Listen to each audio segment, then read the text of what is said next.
Bismillahirrahmanirrahim. Assalamualaikum warahmatullahi wabarakatuh. Nama saya Nurul Nabila binti Nahuzaiman daripada unit PSV 3 dan unit 7 bagi GHSS 3013 iaitu gaya hidup sihat.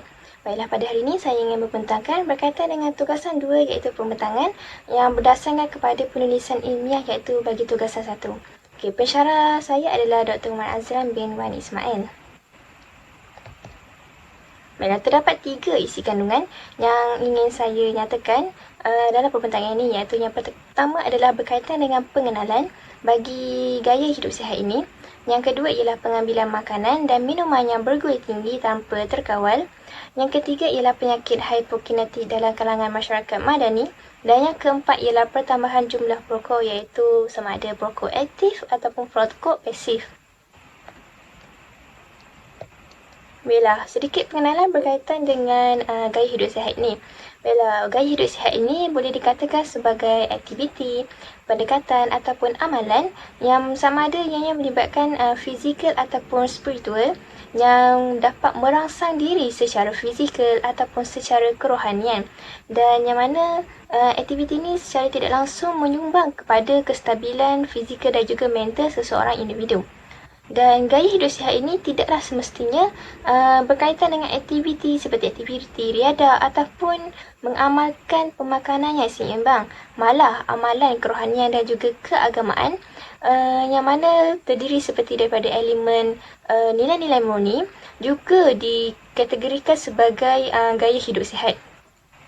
WHO iaitu World Health Organization ataupun dalam bahasa Melayunya dikenali sebagai Pertubuhan Kesihatan Sedunia yang mana telah ditubuhkan pada 7 April 1978 telah mentakrifkan kesihatan ini sebagai satu keadaan individu yang sempurna sama ada dari segi fizikal, mental ataupun sosial seseorang itu, dan ianya bukannya hanya sekadar bebas daripada penyakit ataupun tidak berdaya untuk melakukan sesuatu.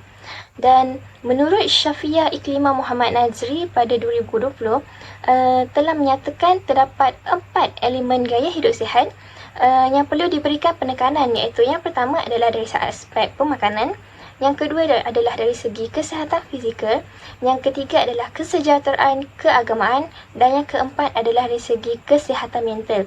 Dan gaya hidup sihat ini juga sering kita kaitkan dengan elemen JERIS, iaitu yang mana J untuk jasmani, E untuk emosi, R untuk rohani, I untuk intelek dan juga S untuk sosial. Okey, dan pada zaman milenial yang serba canggih ni, kalau kita boleh lihat, masyarakat ni sering terlalu sibuk dengan hal dan juga kerja masing-masing sehinggakan mereka ni mengabaikan amalan gaya hidup sihat yang penting dalam kehidupan seharian mereka.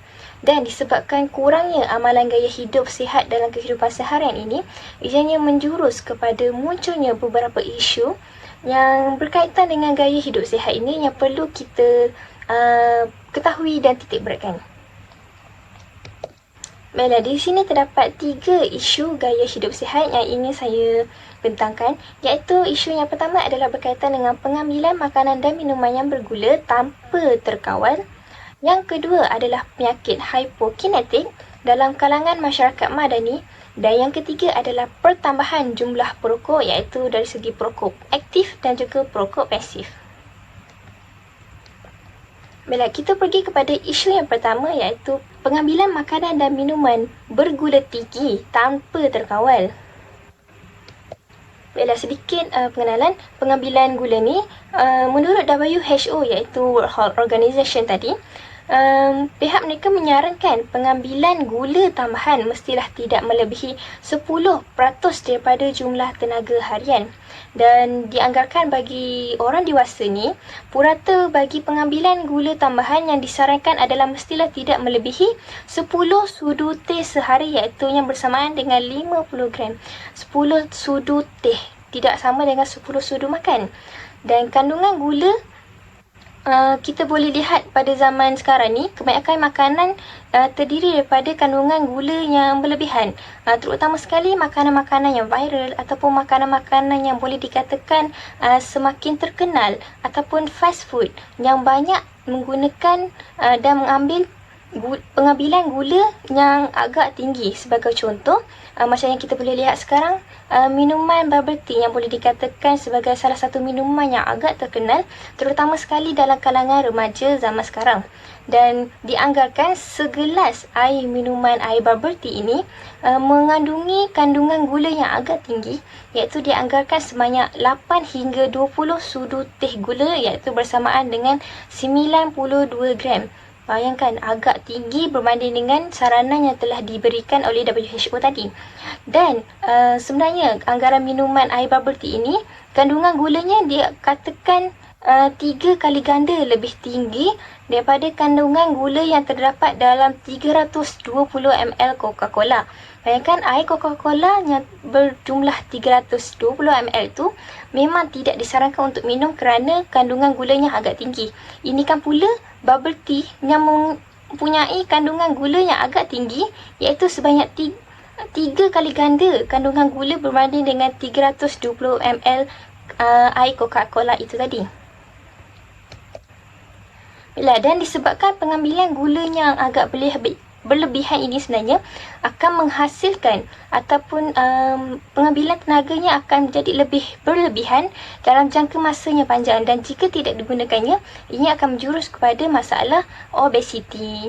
Dan menurut Atlas, iaitu Atlas Persekutuan Obesiti Dunia 2023, pihaknya meramalkan sebanyak 51% daripada penduduk dunia ataupun lebih 4 juta orang akan mengalami obesiti dalam tempoh 12 tahun yang akan datang. Ianya adalah disebabkan apa dia? Disebabkan gaya hidup yang sedentary, yang mana sering menjadi punca kepada berlakunya obesiti ni ataupun kegemukan yang berlebihan. Apa yang dimaksudkan dengan gaya hidup yang sedentary ini adalah yang mana sedentary ni atau lebih kepada masyarakat ni duduk ataupun baring dalam jangka masa yang agak lama. Kiranya tidak menggunakan tenaga mereka sebaik mungkin, seperti misalnya terlalu banyak untuk menonton televisyen ataupun terlalu banyak duduk, dan juga pengambilan makanan segera, yang mana mereka tidak menggunakan tenaga hasil daripada pengambilan gula yang berlebihan tadi untuk melakukan aktiviti-aktiviti fizikal yang dapat mengeluarkan peluh.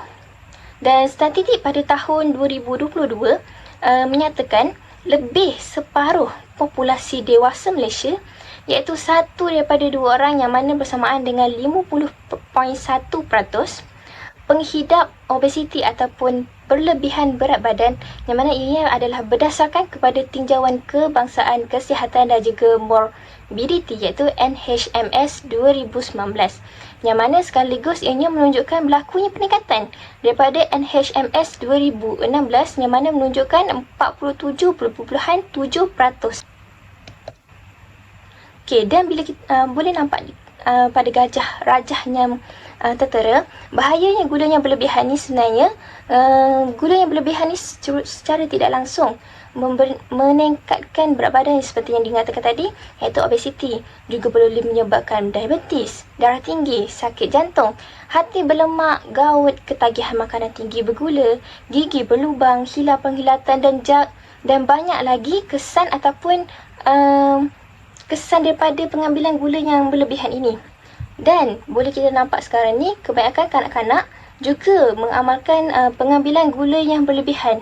Daripada mana? Daripada pengambilan gula-gula yang mereka sering makan.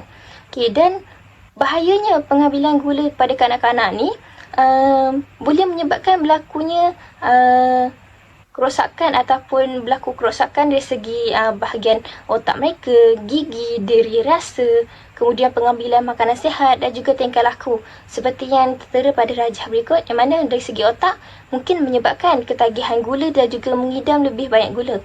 Tapi apa yang ingin digariskan ke di sini adalah kanak-kanak juga boleh menghadapi obesiti disebabkan pengambilan gula yang berlebihan yang meningkatkan berat badan dan juga risiko penyakit. Dan boleh dikatakan kanak-kanak juga mengalami obesiti, dan anggaran kanak-kanak yang berumur 5 hingga 19 tahun ni iaitu sebanyak 12.7% kanak-kanak di Malaysia mengalami obesiti, dan ianya menduduki tempat kedua yang tertinggi di ASEAN. Nampak boleh dilihatlah bahawa tingginya penyakit obesiti ni dalam kalangan kanak-kanak yang terdapat di Malaysia. Okey, kemudian daripada pengambilan gula ni juga boleh menyebabkan kepada diabetes. Penyakit diabetes iaitu pengambilan makanan dan minuman yang bergula tinggi tanpa dikawal yang juga mendorong kepada penyakit diabetes. Dan menurut tinjauan kesihatan dan juga morbiditi kemasaan iaitu NHMS pada 2019, turut mendapati bahawa sebanyak 1.7 juta individu di negara ini menghidap 3 jenis penyakit NCD iaitu penyakit yang tidak berjangkit. NCD yang utama iaitu diabetes, hipertensi dan juga kolesterol tinggi. Dan 3.4 juta individu juga dikatakan menghidapi mana-mana antara dua daripada penyakit kategori yang sama ini. Baiklah, dan selain daripada itu, bukan sahaja obesiti dan juga diabetes, malah pengambilan gula yang berlebihan ini juga boleh menyebabkan komplikasi kepada organ-organ yang lainnya. Sebagai contoh, dari segi kegagalan ginjal, serangan jantung, mati pucuk, strok dan juga penyakit saraf iaitu penyakit yang melibatkan hilangnya deria, rasa dan juga deria sentuh. Okey, seterusnya adalah isu yang kedua iaitu yang melibatkan penyakit hypokinetik dalam kalangan masyarakat madani. Apa yang dimaksudkan dengan penyakit hypokinetik ni? Okeylah, penyakit hypokinetik ni adalah penyakit yang mana ianya berhubungan dengan seseorang itu tidak melakukan pergerakan ataupun gaya hidup yang sedentary iaitu terlalu iaitu duduk dalam waktu yang lama dan tidak melakukan sebarang aktiviti. Menurut Andi Muhammad Aswan pada 2019, kekurangan aktiviti fizikal yang dilakukan ini menjurus kepada peningkatan gejala penyakit hypokinetik. Dan yang mana hypokinetik ni boleh dikatakan gambaran kepada kehidupan yang malas kerana kurangnya melakukan pergerakan dan lebih banyak duduk ataupun rehat dalam jangka masa yang agak lama. Yalah, menurut Organisasi Kesihatan Dunia, anggaran 85% kematian adalah berpunca daripada penyakit kardiovaskular. Dan penyakit kardiovaskular ni adalah salah satu penyakit yang disebabkan oleh penyakit hypokinetik ni lah. Yang mana ianya disebabkan oleh pembuluh darah yang membawa darah ke otot jantung tersumbat dan jantung ni tidak dapat mengepam darah yang membawa oksigen tu dengan baik. Dan terdapat beberapa penyakit-penyakit hypokinetiknya yang lain selain daripada penyakit kardiovaskular ni iaitu seperti kegemukan, hipertensi, kencing manis, sakit jantung, stres, kolesterol tinggi, sakit sendi dan juga sakit tulang belakang. Bila apa faktor kepada penyakit hypokinetik ni? Okey, penyakit hypokinetik ni boleh dikatakan terdapat dua faktor yang dapat dikenal pasti, iaitu yang pertama adalah disebabkan sikap malas masyarakat yang tidak ingin melakukan senaman ataupun kerja-kerja fizikal kerana mereka memandang rendah kepada senaman dan juga kesihatan diri mereka ini sebagai suatu perkara yang remeh sehingga kan akhirnya memberikan kesan negatif kepada diri mereka sendiri. Yang kedua adalah disebabkan teknologi yang ada pada zaman kini, yang mana mereka lebih sering menggunakan mesin ataupun alatan-alatan teknologi yang lain untuk melakukan kerja-kerja seharian mereka, yang mana mereka menggantikan teknologi ini untuk melakukan aktiviti-aktiviti yang lainnya. Sebagai contoh seperti adanya penggunaan pembersih hampa gas elektronik yang mana ianya mendorong mereka untuk tidak melakukan sebarang gerakan ataupun sebarang aktiviti untuk mengemas rumah ataupun menyapu kerana adanya bantuan elektronik ini yang dapat membersihkan segala ruangan, segala tempat dengan pantas dan dijamin bersih.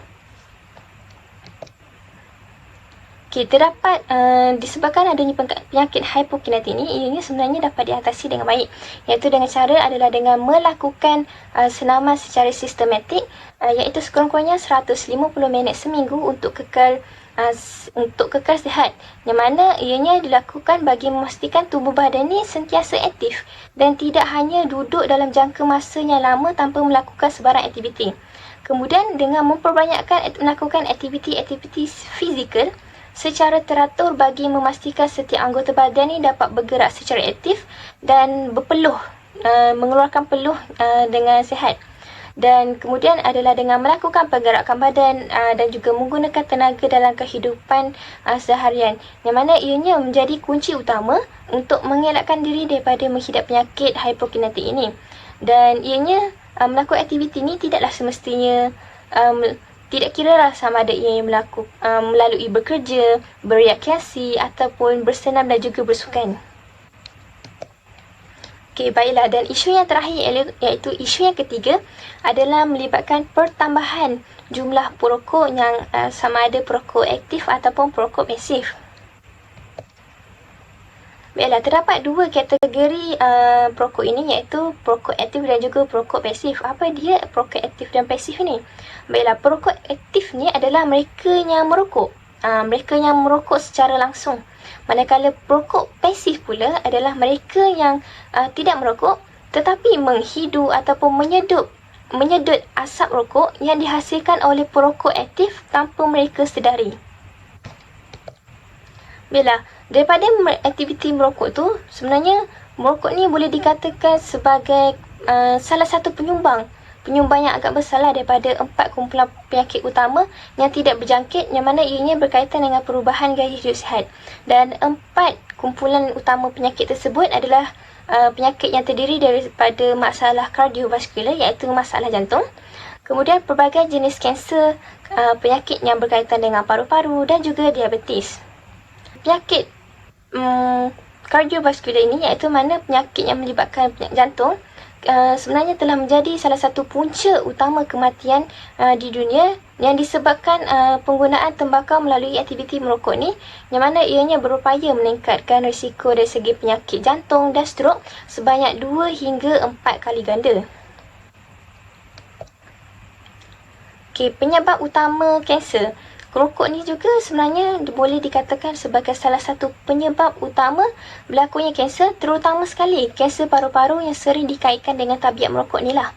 Dan sebenarnya merokok ni juga boleh menjejaskan hampir kesemua organ dan juga tisu di dalam badan. Walaupun bukan jangka masa pendek, tapi ianya merupakan kesan jangka masa panjang yang boleh menyebabkan kerosakan hampir keseluruhan organ dan juga tisu. Dan merokok ni bukan sahaja boleh menyebabkan kanser paru-paru itu saja, malah ia juga dapat meningkatkan risiko berlakunya kanser-kanser yang lainnya, sebagai contoh seperti kanser pankreas, kanser mulut, kanser pundi kencing, kanser larynx dan juga kanser paris, iaitu salah satu kanser yang berkaitan tekak, iaitu merujuk kepada kanser seperti kotak suara, peti suara dan juga bahagian-bahagian lain pada tekak. Kemudian ada juga boleh menyebabkan juga kanser buah pinggang, kanser cervix, kanser perut, kanser esophagus, kanser kolon dan juga leukemia myeloid. Okay, seperti yang kita tahu, kandungan rokok ni sebenarnya adalah agak berbahaya. Disebabkan itulah ianya boleh menjurus dan boleh mengakibatkan seseorang itu menghidap pelbagai jenis kanser dan juga penyakit-penyakit yang berbahaya. Dan macam yang kita tahu, kandungan dalam rokok ni terdiri daripada anggaran 4,000 bahan kimia, yang mana 4,000 bahan kimia ni mengandungi 200 bahan beracun dan juga 63 bahan yang boleh menyebabkan wujudnya kanser tu dalam badan. Dan antara bahan-bahan yang terkandung dalam kandungan rokok ni adalah seperti nikotin, hezamin, butana, metana, karbon monoksida, amonia, toluena, metanol, asid stearat, kadmium, asid asetik dan juga racun arsenik. Dan setiap kandungan yang terkandung dalam rokok ni sebenarnya memberikan kesan yang sangat buruk terhadap pengamalnya, iaitu terhadap perokok itu sendiri. Dan macam yang kita boleh lihat pada gambar rajah yang ditunjukkan ini, berikut merupakan bahan-bahan kimia yang terkandung dalam rokok itu sendiri, dan ianya dikeluarkan, kandungan bahan kimia ini dikeluarkan dan ditunjukkan sendiri oleh Kementerian Kesihatan Malaysia. Dan yang mana bahan-bahan kimia ni terdiri daripada cecair-cecair yang terkandung dalam pemetik api, gas-gas pembentung, racun serangga dan macam-macam lagi. Dan tapi namun begitu, ramai perokoknya sebenarnya nak berhenti untuk merokok, tetapi disebabkan adanya kandungan nikotin yang tinggi dalam rokok ini menyebabkan mereka sukar untuk berhenti mendadak. Dan seperti mana yang kita ketahui, nikotin ni bertindak untuk merangsang otak-otak dan juga menimbulkan keseronokan sewaktu merokok. Sebabnya nikotin ni dikategorikan sebagai sejenis dadah yang boleh menyebabkan ketagihan. Dan apabila mereka mengambil rokok ini, menyebabkan mereka menjadi ketagih untuk merokok lagi. Okey, tadi adalah melibatkan lebih kepada perokok aktif. Seterusnya adalah perokok pasif. Yang mana perokok pasif ni macam yang kita tahu, ianya merokok ni bukan sahaja memberikan kesan kepada perokok aktif, malah juga memberikan kesan kepada perokok pasif kerana mereka menghidup asap rokok itu. Dan menurut statistik yang telah ditunjukkan, anggaran sebanyak 40% kanak-kanak di seluruh dunia ni terdedah kepada asap rokok basi di rumah. Dan sebanyak 31% kematian adalah terkait dengan kesan asap rokok basi. Boleh dikatakan tinggi, 31% kanak-kanak. 31% kematian tu adalah berkait dengan hanya menghidu asap rokok. Okey, dan kenapa boleh terjadinya? Kenapa boleh berlakunya? Apa faktor yang mempengaruhi kegiatan merokok ini? Okey, pada kebiasaannya kegiatan merokok ini macam yang kita tahu, ianya sering diamalkan oleh individu ketika mereka berada di usia remaja. Dan kebanyakan kita lihat mereka yang berada di peringkat remaja ni sering terdedah, sering terpengaruh dengan kegiatan merokok ini. Dan pelbagai faktor yang menjadi punca kepada kegiatan merokok dalam kalangan remaja ini, antara salah satunya adalah dari segi aktiviti merokok ni menjadi salah satu cara untuk seseorang itu diterima oleh rakan sebaya dalam bersosial.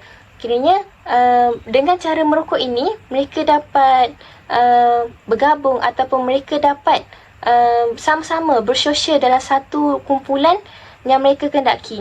Dan untuk memastikan seseorang individu tu dianggap sebagai ahli kumpulan, mereka mestilah mengikuti tabiat yang sama yang dilakukan ahli kumpulan yang lain. Dan faktor yang kedua adalah disebabkan keinginan yang tinggi untuk mencuba sesuatu yang baru. Macam yang kita tahu, remaja ataupun remaja-remaja yang berada di peringkat usia anggaran 13 hingga 17 tahun, di mana mereka pada 13 hingga 17 tahun ini adalah di fasa di mana mereka mula berhadapan dengan krisis ataupun konflik dalaman untuk mencari identiti mereka sendiri. Yang mana pada fasa ini mereka akan mencuba ataupun mereka mempunyai keinginan yang tinggi untuk mencuba sesuatu yang baru.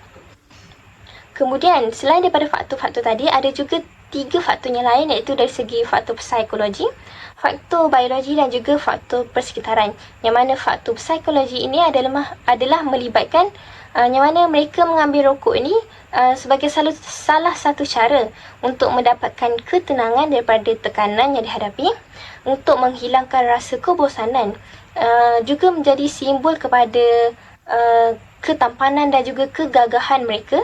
Dan rokok ni juga dikira sebagai salah satu alternatif bagi mereka untuk menghilangkan stres yang dihadapi. Dan kemudian dari segi aspek biologi pula, faktor biologi ni yang mana ianya dikaitkan dengan faktor genetik dan juga kebergantungan yang tinggi terhadap rokok. Macam yang telah saya katakan tadi, dalam rokok ni mengandungi kandungan nikotin, yang mana kandungan nikotin ni memberikan atau mewujudkan perasaan nikmat bagi seseorang perokok itu. Yang mana bila mereka menghisap rokok ni, mereka akan lebih berasa tenang dan daya pemikiran mereka akan menjadi lebih baik. Dan disebabkan itulah mereka sukar untuk meninggalkan tabiat merokok ni, kerana perasaan kebergantungan nikotin yang terkandung dalam rokok itu. Dan yang mana bila mereka tinggalkan rokok ni, secara automatik akan hilanglah rasa nikmat yang dialami daripada rokok itu tadi, disebabkan kandungan nikotin yang terkandung dalam rokok itu. Kemudian faktor yang terakhir adalah faktor persekitaran, yang mana faktor persekitaran ini melibatkan iklan-iklan rokok, sama ada melalui ikon ataupun melalui iklan secara tidak langsung ataupun langsung di telefon bimbit ataupun televisyen, serta juga melibatkan seperti berkaitan dengan keluarga ataupun ibu bapa dan juga adik-beradik. Yang mana macam yang kita tahu, ibu bapa ni adalah merupakan individu yang memiliki pengaruh kuat terhadap keterlibatan anak dalam tabiat merokok ni. Dan kebanyakannya kita tengok bapa yang merokok pasti anaknya juga akan merokok. Sebabnya mereka terpengaruh dengan perbuatan yang dilakukan oleh ahli keluarganya. Okey, seterusnya adalah dari segi kaedah ataupun cara untuk mengurangkan rokok. Ada terdapat beberapa cara ataupun kaedah yang boleh digunakan yang mana dalam usaha untuk kurangkan dan meninggalkan tabiat merokok ni sedikit demi sedikit. Dan terdapat beberapa tips yang boleh diamalkan adalah seperti yang pertama adalah dengan memberikan tumpuan maksimum kepada kerja dan menjauhkan diri daripada tempat-tempat orang yang merokok. Mandi dengan kerap, yang mana dengan mandi ni mungkin dapat meredakan keinginan untuk merokok itu tadi. Kemudian merenggangkan otot ataupun melakukan senaman renggangan apabila berasa ngantuk. Sebenarnya kebanyakan mereka yang merokok ni adalah untuk menghilangkan rasa ngantuk mereka, terutama sekali sewaktu memandu kereta di tengah-tengah malam. Dan boleh juga melakukan seperti mengunyah sesuatu seperti gula-gula getah untuk menghilangkan rasa keinginan untuk merokok. Baiklah, yang terakhir adalah usaha untuk mengurangkan kadar perokok. Terdapat beberapa juga usaha yang telah dilakukan. Okey. Baiklah, menurut Siti Sarah Mohamad iaitu pada 2019, ada menyatakan bahawa terdapat salah satu inisiatif yang telah dilakukan iaitu dengan mewujudkan perkhidmatan berhenti merokok iaitu PKBM, Perkhidmatan Klinik Berhenti Merokok. Yang mana perkhidmatan klinik berhenti merokok ni merupakan salah satu komponen penting yang terkandung dalam Pelan Strategik Kawalan Tembakau Kebangsaan iaitu pada 2021 hingga 2030. Dan PKBM ni adalah merupakan salah satu perkhidmatan yang disediakan yang mana ianya bertujuan untuk membantu ataupun sebagai pemudah cara kepada perokok untuk berhenti merokok dengan teknik terapi ataupun modifikasi tingkah laku, terapi farmakoterapi ataupun kombinasi kedua-duanya yang mana dilakukan dalam tempoh 6 bulan. Okey, kesimpulannya, amalan gaya hidup sihat mestilah dijadikan sebagai salah satu budaya hidup dan juga norma masyarakat dalam melahirkan generasi yang lebih sihat dan juga cerdas. Dan macam yang kita tahu, kesihatan diri sebenarnya adalah sesuatu yang tidak ternilai dan pentingnya untuk menyedari kepentingan penjagaan kesihatan ini sejak dari awal. Bak kata pepatah, mencegah itu lebih baik daripada mengobati. Dan pelbagai inisiatif telah dilakukan oleh pihak luar untuk membantu masyarakat dalam mengekalkan amalan gaya hidup sihat ini. Dan oleh sebab itulah wujudnya seperti program Malaysia Cerdas dan juga kempen cara hidup sihat yang telah dilaksanakan oleh KPM sendiri dengan kerjasama daripada Kementerian Belia dan Sukan, yang mana ianya bertujuan untuk memupuk kesedaran dalam kalangan masyarakat untuk mengekalkan kesihatan diri ini dengan baik. Okey, berikut adalah sumber rujukan yang telah saya rujuk dalam penghasilan penulisan ilmiah dan juga pembatangan ini. Dan itu sahaja daripada saya. Sekian, terima kasih.